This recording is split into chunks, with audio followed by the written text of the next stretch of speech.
Hey there. I'm excited to announce this to you today. This is what you've been waiting for in your spiritual quest. This is something I've wanted to do for a long time, and I'm finally ready to announce it that it's ready to go. It's the Grief to Growth Community Circle.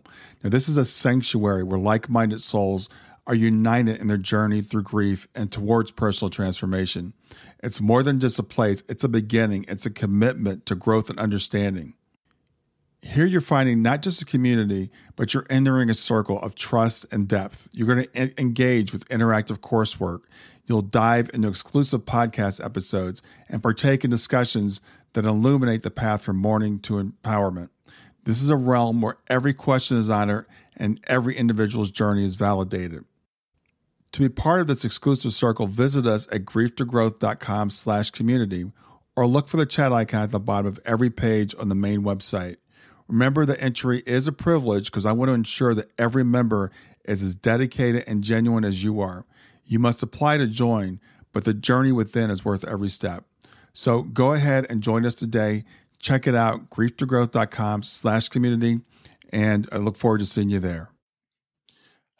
Hi there, I have a very exciting announcement to make to you today. I'm participating with my friend Sarah Brassard in a trauma recovery summit. And this is going to be covering proven ways to break free from trauma. So if you've been broken, if you feel like you're isolated, if you had any issues that you're dealing with in your life, and haven't we all, this is a place for you to be. It's going to help you to overcome stress and anxiety also. It's going to be free. It's online. It's October 6th through 9th. There'll be 35 plus wellness experts, including myself. As I said, I've been working on this with Sarah for a couple of months. We're really excited about what we're bringing together for you. If you can't make it live, that's okay. You will get the recordings. So you just have to go to the website and sign up using your email address. It's traumarecoverysummit.com/Brian. You can register there. Go ahead and register now. As I said, when the event comes about October 6th through 9th, you can do it then, but you can also get the recordings if you're not able to make it live. So again, that's traumarecoverysummit.com/BRIAN. And I do hope to see you there. Have a great day. Hi there. Welcome to Grief to Growth podcast. Your host is Brian Smith, spiritual seeker, best-selling author, grief survivor, and life coach. Brian believes that the worst tragedies of life provide the greatest opportunity for growth. Brian says he was planted, not buried, and he is here to help you grow where you've been planted by the difficulties in life. In each episode, Brian and his guests will share what has helped them to survive and thrive. It is his sincere hope this episode helps you today.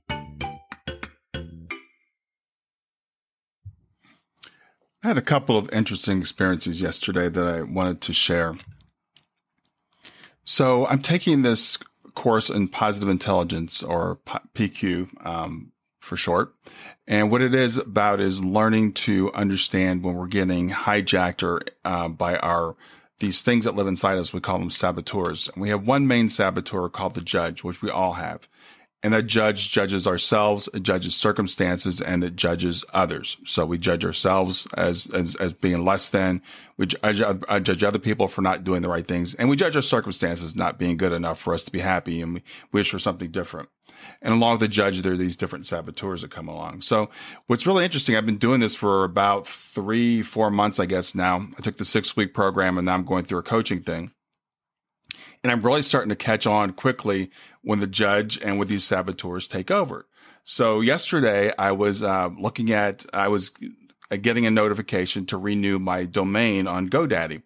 And it's domain for a blog that I have that actually has been dormant for 7 years. I didn't realize it, but the last post I made on that blog was the day that Shayna passed away. I must have made it in the morning when I was in my office working and forgotten about it. And I switched to a different blog literally the next day. So I've abandoned this blog for the last 7 years, but it's a blog that I started when I was doing my Christian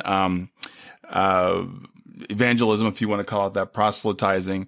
And it's called A Beautiful Heresy. It was after I discovered Christian universalism. So it's got a lot of my old writing on it. So I kept it around.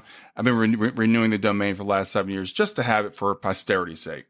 So I go to GoDaddy and I see that, I can renew it for like $20 for the year. And I'm thinking, should I just let it go at this point? I literally have not posted on it in 7 years. I don't know if Kayla's ever going to care about this at some point in the future, if she's going to want to read what I wrote or not. Nobody's reading it now. It's sitting there dormant. Nothing's been posted for 7 years. But then I see this little thing that says, for $1,000, you could possibly sell your domain because people might be interested in buying it. It's an old domain name. It's been around for a while. It's short. It's a .com, et cetera. So that I thought I could maybe make $1,000 on it. So I'm like, great, for $1,000, I'll sell it. So I go on, I sign up to sell it.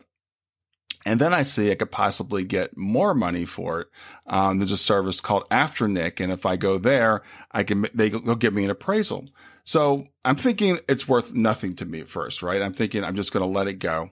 Then I find out it might be worth $1,000. So now I'm excited about it. So I put it on there and I listed it at $1,000, which is what GoDaddy estimate might be worth. And then I get a thing saying that for $25, we will appraise the domain name for you and tell you what we think it's worth. So I'm thinking, okay, well, for $25, why not? Might be worth even more. So I put in the thing for the appraisal, and they come back and they'd say it's worth $2,300. Now here's where it gets really interesting. I was thinking it was worth nothing, and I was like just going to let it go. Then I thought it was worth $1,000, and I was really excited. Then I realized when I got this appraisal back that it might be worth $2,300, that I had it listed for $1,000. And what if somebody buys it right now for $1,000 and it's worth $2,300? I'm going to be disappointed because I could have made $2,300. So suddenly that $1,000 I was really excited about, I was in a panic thinking, what if somebody makes me an offer before I can go raise the price to the higher price that I got the evaluation for? So that's the interesting thing about how things in life are relative. It's like when it was worth nothing, I was okay with it being worth nothing. When it was worth $1,000, I was happy. When I found out it might be worth $2,000 and I thought I might have to let it go for $1,000, then I was upset. So it's all relative. Then I started thinking, okay, well, $1,000, that's really great. But wouldn't it be nice if it was worth more? And I started thinking, well, $1,000 is not really going to change my life. I'm not even going to notice $1,000 difference, in 6 months or a year. It'd been nice if it had been worth a lot more. So my judge is now starting to tell me that this found money, if I sell it, right? This found money is not good enough. It should be more. I wish it was more. So I'm already unhappy with the money I haven't even gotten yet.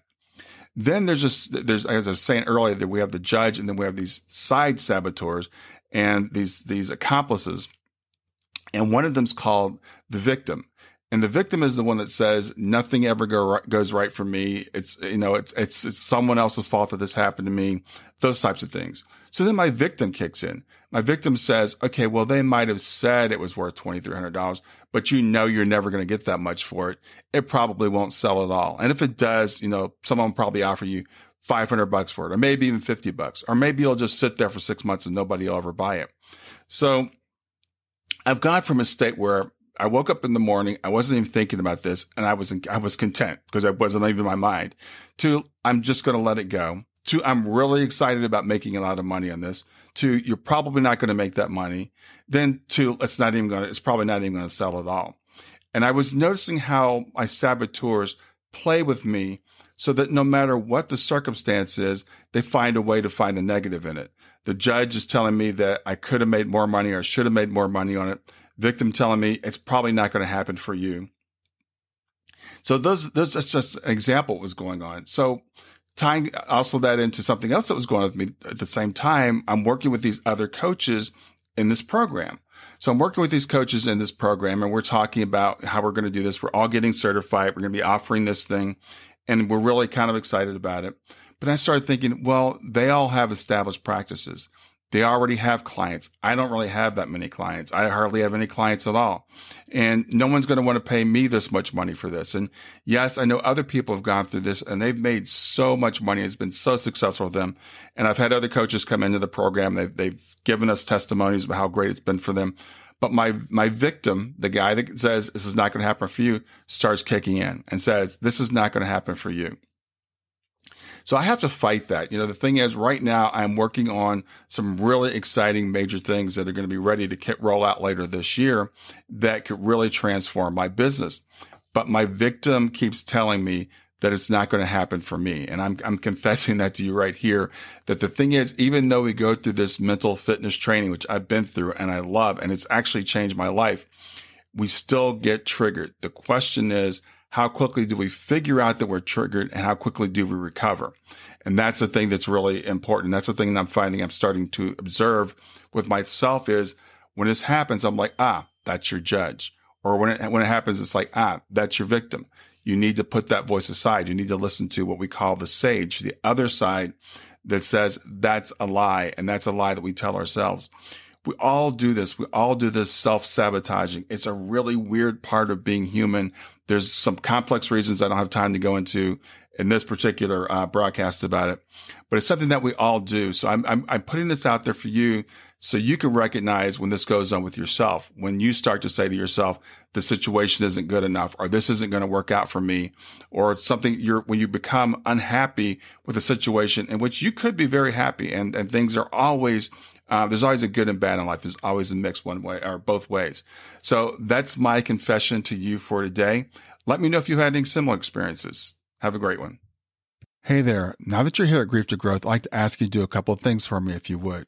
Make sure that you subscribe to the podcast on your favorite podcast app.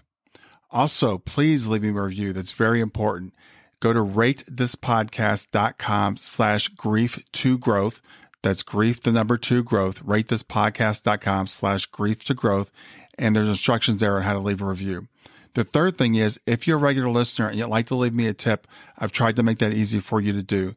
So just go to my website, grief2growth.com/tip jar, or go to grief2growth.com and look for tip jar in the menu at the top of the page or the buy me a coffee button at the very bottom of the page.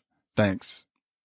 Hi there. I hope you enjoyed this latest episode of the podcast, and I'd love to hear your thoughts. What questions came up for you? What did you like about it? What didn't you like about it? I invite you to visit us at grieftogrowth.circle.so. That's grief, the number 2 growth.circle.so to continue the conversation with me and with other listeners. It's a space to sound off, to share reactions, and to go deeper into the topics from the show. I look forward to chatting more, and I hope to see you there.